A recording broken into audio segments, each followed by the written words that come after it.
জয়গুরু বন্ধুরা, যারা মেহরোগে ভুগতেছেন অর্থাৎ প্রস্রাবের সাথে ধাতু যায় বা পায়খানার সাথে, আজকে তাদের জন্য এমন একটি পরীক্ষিত কার্যকরী টোটকা আমি শেয়ার করতে যাচ্ছি, যে টোটকাটি যদি আপনারা সঠিকভাবে সঠিক নিয়মে তৈরি করে সেবন করতে পারেন, তাহলে আপনাদের এই সমস্যার সমাধান হয়ে যাবে।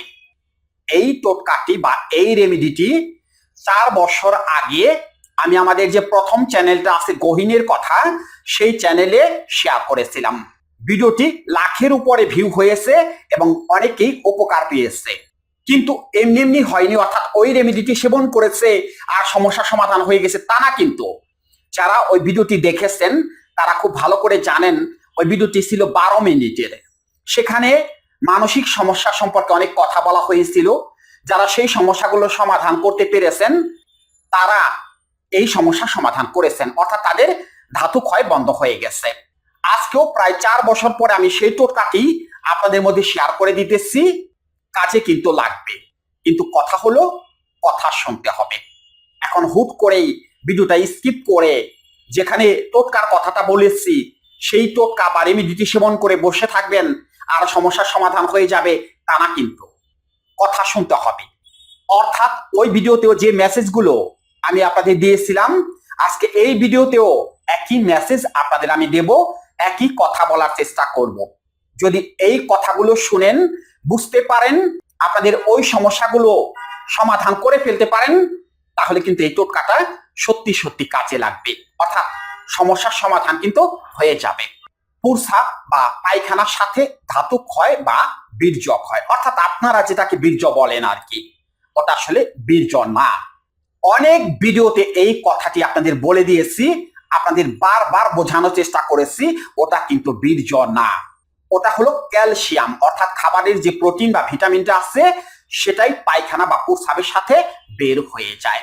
দেহে যখন শুট করে না, আমরা যে খাবারগুলো খাই এগুলো যখন দেহে কাজে লাগতেছে না, অর্থাৎ দেহে ধারণ করতে পারতেছে না, সেই খাবারের প্রোটিন বা ভিটামিনটাই আউটপুট হয়ে যাচ্ছে, অর্থাৎ প্রস্রাব বা পায়খানার সাথে বের হয়ে যাচ্ছে, যেটাকে আপনারা বীর্য বলে থাকেন, যেটাকে আপনারা ধাতু ক্ষয় বলে থাকেন, যেটাকে আপনারা মেহরোগ বলে থাকেন। ক্লিয়ার বিষয়টি বুঝতে পারছেন? এখন কথা হলো, এই সমস্যার জন্য তো অনেক কিছুই আপনারা খেয়ে যাচ্ছেন, খাইতেছেন না? অনেকে বছরের পর বছর ওষুধ খেয়ে যাচ্ছেন, তাহলে সমাধান কেন হয়নি বা সমাধান কেন হয় না? দেখা গেল ওগুলো খাওয়ার পরে, অর্থাৎ ওই ওষুধপত্র খাওয়ার পরে 1টা মাস সর্বোচ্চ আপনারা ভালো থাকেন বা 2টা মাস ভালো থাকেন, পরবর্তীতে আবার সেই একই সমস্যা তৈরি হয়। কারণটা কি? কেন স্থায়ী সমাধান হয় না? এর কারণটা কি? এর কারণটা হলো মানসিক। আমি একটু আগে কথাটি আপনাদের বলেছি, এই যে প্রস্রাব বা পায়খানার সাথে ক্যালসিয়াম অর্থাৎ প্রোটিন বা ভিটামিনটা বের হয়ে যায়, কেন বের হয়? আপনার শরীর ধরে রাখতে পারে না, অর্থাৎ শরীরের ধারণ ক্ষমতা কমে গেছে। তার মানে কি? ডাইজেস্ট হচ্ছে না। কিসের কারণে? পেটের সমস্যার কারণে। আপনি ডিম, দুধ, কলা, মাছ, মাংস যাই খাচ্ছেন, ওটা দেহে শুট করতেছে না, আপনার হজম হইতেছে না, যার কারণে প্রস্রাব বা পায়খানার সাথে বের হয়ে যাচ্ছে। তাহলে সমস্যাটা কোথায়? পেটে, অর্থাৎ আপনারা পেটের সমস্যা আক্রান্ত। এখন কথা হলো, পেটের সমস্যার জন্য তো তাহলে ওষুধ খেলে সমাধান হয়ে যেত বা হয়ে যাওয়ার কথা, তাই না? পেটের সমস্যার সমাধান কেন ওষুধ খেলে হয় না? এই যে যারা কষা পায়খানা দ্বারা আক্রান্ত, যাদের 3-4 দিন পর পরে পায়খানা হয়, যাদের কোষ্ঠকাঠিন্যের সমস্যা আছে, যারা আইবিএস এর রোগী, তাদের ওষুধ খেলে সমাধান হয় না কেন? ওষুধ তো খাইতেছেন না? বছরের পর বছর এই আইবিএস সমস্যার জন্য ওষুধ খাইতেছেন, কই সুস্থ হইতে পারছেন? আজ পর্যন্ত কে বলতে পারবেন যে আইবিএস এর স্থায়ী সমাধান হয়ে গেছে ওষুধ খেয়ে? হয়নি, কিন্তু হবে না। কিন্তু আইবিএস সমস্যার সমাধান ওষুধ খেয়ে হবে না। জানতে হবে কারণটা কি, অর্থাৎ আইবিএস কেন হয়? মানসিক সমস্যার কারণে। আইবিএস রোগীদের 75% সমস্যা হলো মানসিক সমস্যা। মানসিক সমস্যা বলতে ওই পাগল ছাগল ওগুলো বোঝানো হয়নি। মানসিক সমস্যা 2 রকমের আছে, একটা হলো মেজর মেন্টাল ডিজিজ আর একটা হলো minor mental disease. Major mental disease দ্বারা কারা আক্রান্ত? যারা উন্মাদ, যারা পাগল, যারা ল্যাংটো হয়ে থাকে। কিন্তু আপনি তো ল্যাংটা হয়ে থাকেন না, আপনি তো পোশাক আশাক ঠিকই পরেন, তাহলে কেন আপনি পাগল বা কেন আপনি মানসিক রোগী? আপনি এমন কিছু কাজ করেন যে কাজ অন্য 10 জনের সাথে যায় না, অর্থাৎ আপনাকে কিন্তু বাহিরে থেকে দেখলে বোঝা যাবে না। দূরের লোকজন যারা আছে তারা কিন্তু আপনাকে দেখলে বুঝতে পারবে না যে আপনি একজন মানসিক রোগী। কারা বুঝতে পারবে?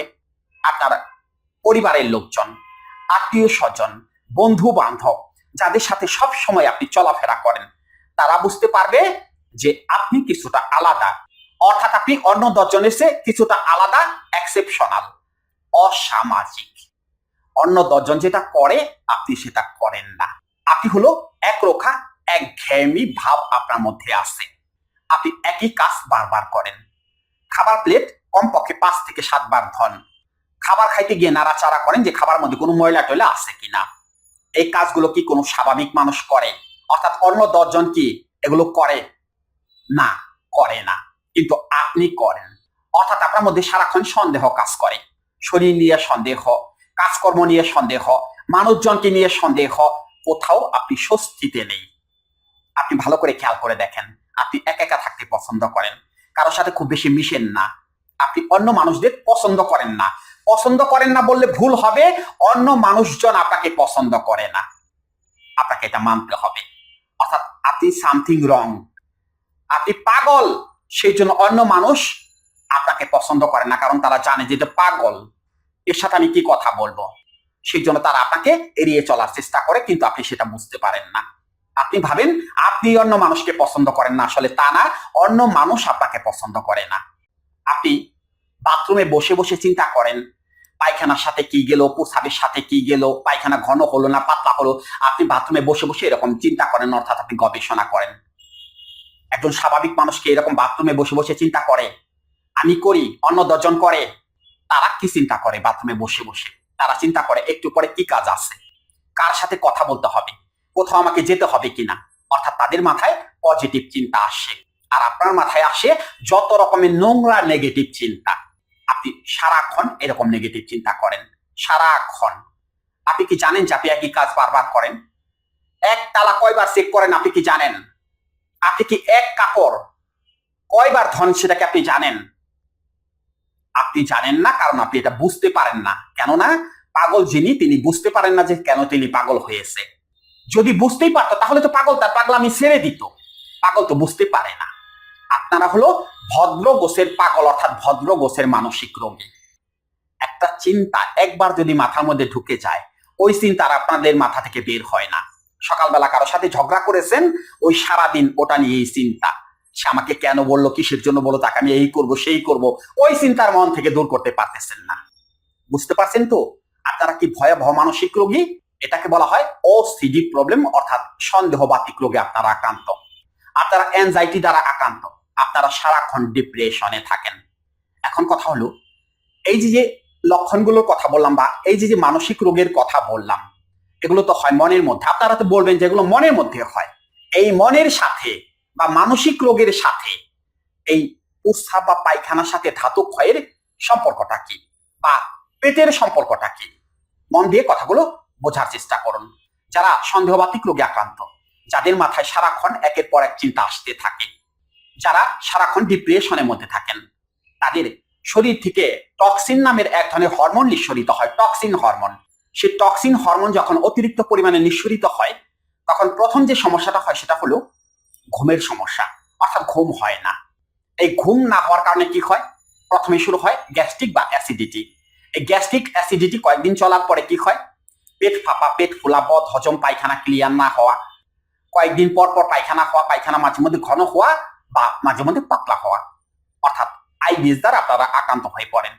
যার কারণে এই প্রস্রাব বা পায়খানার সাথে ওই যে খাবারের যে ক্যালসিয়াম গুলো আছে, যেহেতু পেটের সমস্যা, আইবিএস রোগী, সেই জন্য ওই জিনিসগুলোই বের হয়ে যায়, শরীরে লাগে না। অর্থাৎ ভিটামিন, প্রোটিন শরীরে লাগতেছে না। তাহলে কি ওষুধ খেলে স্থায়ী সমাধান হবে, ধাতু ক্ষয় বন্ধ হবে?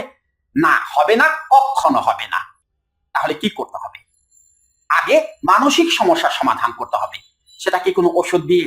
আপনাকে যদি একটা ট্যাবলেট খাওয়াই দেওয়া হয় যে আপনি এই ট্যাবলেটটা খান, আপনার কোনো কিছু নিয়ে সন্দেহ করবেন না, পারবেন? ট্যাবলেটের কি সেই ক্ষমতা আছে? ওষুধের কি সেই ক্ষমতা আছে? না, নেই। সমস্যাটা হচ্ছে কোথায়? সমস্যাটা হচ্ছে মনের মধ্যে। মনের রোগের কোনো ওষুধ হয় না, অর্থাৎ মনোদৈহিক রোগের কোনো ওষুধ নেই। তাহলে কি এর কোনো সমাধান নেই? মানসিক সমস্যার সমাধান করা যাবে না? হ্যাঁ, করা যাবে। কিভাবে করা যাবে? কাউন্সেলিং এর মাধ্যমে, অর্থাৎ কথার মাধ্যমে। আপনি ভুলের মধ্যে আসেন, আপনাকে ভুল জগৎ থেকে বের করে নিয়ে আসতে হবে। আপনার সন্দেহগুলোকে দূর করে দিতে হবে কথার মাধ্যমে, কোনো ওষুধ দিয়ে না। ওটাকে কাউন্সেলিং বা সাইকোথেরাপি বলে। এই যে যাদের প্রস্রাব বা পায়খানার সাথে ধাতু ক্ষয় হয় বা ধাতু যায়, তাদের যদি সঠিকভাবে 4 থেকে 5টা দিন কাউন্সেলিং করানো হয়, 1 টাকার ওষুধও লাগবে না, সারা জীবনের জন্য এটা বন্ধ হয়ে যাবে। কিন্তু তা তো আপনারা শুনবেন না। আপনাদের কথা হলো ওষুধ চাই। ওই যে মানসিক রোগী তো বুঝতে পারেন না, তো মানে আপনি যে একজন পাগল এটা তো বুঝতে পারেন না। সেই জন্য আপনাদের দরকার হলো খালি ওষুধ ওষুধ ওষুধ দেন, সুস্থ হয়ে যাব। কখনো হইতে পারবেন না, আগে ওই সমস্যাগুলো সমাধান করতে হবে। এবার আসুন, সেই টোটকাটি বা রেমেডিটি আপনাদের মধ্যে আমি শেয়ার করে দিতেছি। সেই টোটকাটি বা রেমেডিটি করার জন্য প্রথমেই যে উপকরণটি লাগবে সেটি হলো তোকমা দানা। সবাই চিনেন, সবাই খান, এটা সেটা আমিও জানি। দ্বিতীয় যে উপকরণটি লাগবে সেটি হলো 1 টেবিল চামচ পরিমাণ টক দই। তৃতীয় যে উপকরণটি লাগবে সেটি হলো 1 টেবিল চামচ পরিমাণ রাম তুলসী পাতার রস। কিভাবে সেবন করবেন? রাত্রিবেলাতে 1 গ্লাস পরিষ্কার পানি বা জলের মধ্যে 1 টেবিল চামচ পরিমাণ তোকমা দানা দিয়ে ভালো করে নেড়ে চেড়ে গ্লাসটা সুন্দর করে ঢেকে রাখবেন। সকালবেলা ঘুম থেকে উঠে খালি পেটে, অর্থাৎ দাঁত ব্রাশ করার আগে, এই যে তোকমা রাত্রিবেলাতে ভিজিয়ে রাখছেন, ওটা সকালবেলা ভালো করে একটু নাড়াচাড়া দিয়ে নেবেন, যেন ভালো করে মিক্সড হয়। তার মধ্যে 1 টেবিল চামচ পরিমাণ রাম তুলসী পাতার রস এবং 1 টেবিল চামচ পরিমাণ টক দই দিয়ে ভালো করে মিক্সড করে সেবন করবেন। মাত্র 10টা দিন আপনারা সেবন করে দেখেন, সমস্যার সমাধান কিন্তু হয়ে যাবে, তবে ক্ষণিকের জন্য।